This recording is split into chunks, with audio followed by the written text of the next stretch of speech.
तो आप कह रहे हैं कि एक तरह से बीजेपी की लहर वापस आ रही है, मगर इसके साथ एक बहुत गंभीर मुद्दा है पीयूष जी, जो भारतीय राजनीति की मुख्य धारा की पार्टी ने कभी इस तरह के विचार व्यक्त नहीं किए जो कांग्रेस पार्टी ने पिछले कई महीनों में किए हैं। ये कह रहे हैं कि पूरी सिस्टम जो है, हमारी इलेक्टोरल सिस्टम जो है, नहीं, इस पर देखिए, इस पर एक बहस होनी चाहिए, क्योंकि इसको इग्नोर नहीं किया जाता। जब मुख्य धारा की एक, आप कहें जितनी भी हो, आपकी मेन ऑपोजिशन पार्टी तो है, और वो कह रहे हैं कि पूरा सिस्टम मैनिपुलेट किया गया है, पूरी इलेक्टोरल सिस्टम फ्रॉड है, कोई ईवीएम ठीक से नहीं चलता है, ईवीएम का स्कैम है। और जैसे मैं अंग्रेजी में कहता हूं, जयराम रमेश की जो कमेंट है, in Haryana it is a victory of manipulation subverting the will of the people, यानी कि आपने मैनिपुलेट करके, और it is a defeat of a transparent democratic process.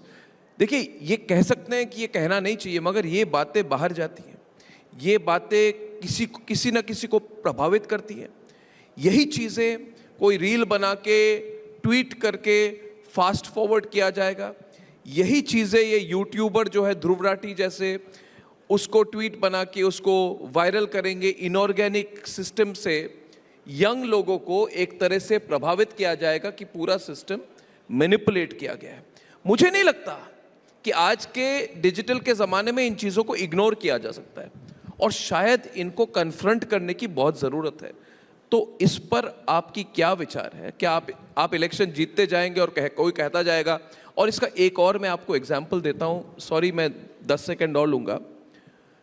Bangladesh में क्या हुआ पीयूष जी? शेख हसीना जीती, मगर एक कैंपेन किया गया कि वहाँ पे इलेक्शन मैनिपुलेट किया गया, उससे यंग लोग प्रभावित हुए, झूठ फैलाया गया। कई लोग कहते हैं कि अमेरिका का हाथ भी था उसमें। तो ये सारी चीज़ों को तो इग्नोर नहीं किया जा सकता। आप इसको कैसे देखते हैं? खतरा मानते हैं क्या इसको? अर्नब जी, भारत की जनता बड़ी समझदार है। भारत के लोग अच्छी तरीके से भली भांति समझते हैं कि देश में जो चुनाव की प्रणाली है वो शायद विश्व की सबसे अच्छी, टिकाऊ, ईमानदार और सरल पूरी प्रक्रिया देश में चुनाव की चलती है। हमारे चुनाव के जितने अधिकारी हैं देश भर में, जो सरकारी कर्मचारी, हमारे टीचर्स, बीडीओज, बीएलएज सब सेवा करते हैं। जितने पुलिस के कर्मचारी, सेंट्रल आर्म फोर्सेस देश भर में शांति बनाए रखते हैं चुनाव के दिनों में, जिसमें कोई गलत घटना नहीं होती। लोग ईमानदारी से जाके एक इलेक्ट्रॉनिक मशीन में अपना मत दर्ज करते हैं। उसी के साथ साथ वीवीपैट से मत वेरीफाई होता है रैंडम बेसिस पे।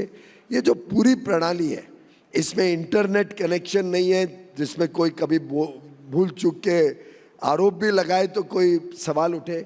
कोई एक मशीन दूसरे मशीन से कनेक्टेड नहीं है। लाखों मशीन देश भर में, लाखों मशीन अलग अलग अनकनेक्टेड चलती हैं। एक ही चुनाव में अलग अलग पार्टियां जीतती हैं। जम्मू कश्मीर में उमर अब्दुल्ला जी जीते, हरियाणा में बीजेपी जीती।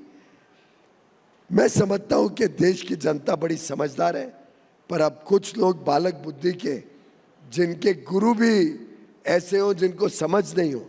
आप इमेजिन करिए, एक स्कूल में गुरु भी बेसमझ हो और शिष्य को भी समझ ना हो, तो क्या हालत होगी उस स्कूल के निकले हुए विद्यार्थियों की।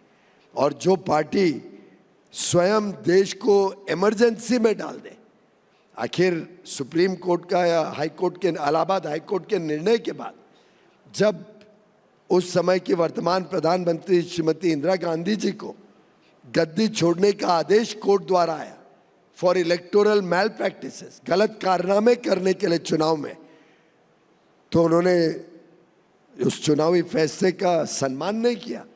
पूरे देश को इमरजेंसी में झोंक दिया, पूरे देश से लोकतांत्रिक प्रणाली को समाप्त कर दिया, पूरे देश में फ्रीडम ऑफ प्रेस खत्म कर दी। आप ऐसे रिपब्लिक समिट नहीं कर सकते थे उस समय, 1975, जून 1975। तो ऐसी पार्टी जो एक हार स्वीकार नहीं कर सकती, ऐसी पार्टी जो 543 में से 99 सीट जीत के सोचती है जैसे उन्होंने सरकार बना ली और जनता ने उनको जिता दिया, ऐसी पार्टी जब इस प्रकार के ओछे बयान करती है तो मैं समझता हूँ हर देशवासी के ऊपर भी चोट पहुंचाती है और अंतर्राष्ट्रीय पटल पर विश्व में भारत का सम्मान और सम्मान गिरवाती है। ऐसे लोगों का मुझे लगता है कि भारत की जनता कभी स्वीकार नहीं करेगी, उनको टॉलरेट नहीं करेगी और मुंह तोड़ जवाब जनता ही उनको देगी। और आप देखिए कल की घटनाएं, कल और परसों की, हमारे चुनाव अधिकारी कितने संवेदनशील हैं, कितनी मेहनत करते हैं। हमारे जो चीफ इलेक्शन कमिश्नर हैं देश के, उन्होंने कहा ग्लेशियर पे जाके चेक करा कि व्यवस्थाएं वगैरह कैसी हैं। मुझे याद है एक बार कई वर्ष पहले चीफ इलेक्शन कमिश्नर 40 किलोमीटर चल के गए थे चेक करने के मेरे जो अधिकारी जाते हैं पोलिंग डे पे, उनकी सुख सुविधाओं का भी हमें देखना चाहिए। खुद गए 40 किलोमीटर, फिर नए आइडियाज आए टेबल पे।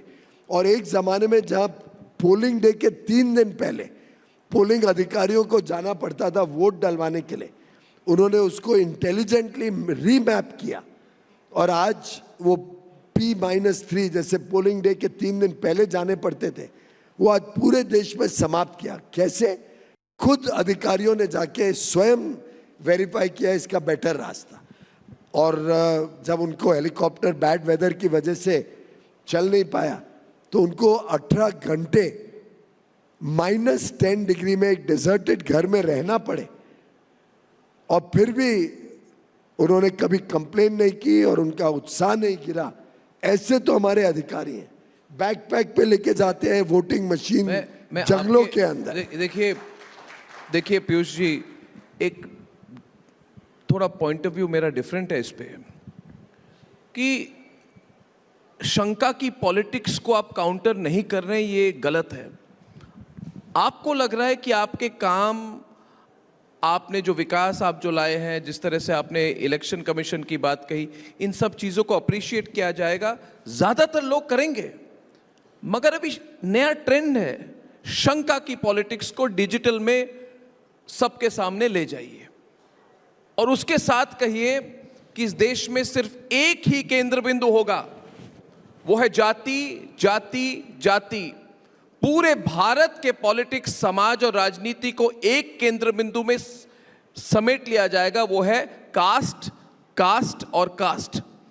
2 सवाल हैं, क्या आप गलती कर रहे हैं कि आप शंका की पॉलिटिक्स, जो पॉलिटिक्स ऑफ डाउट, राजनीति, कला, संस्कृति का संगम, किसमें कितना है दम।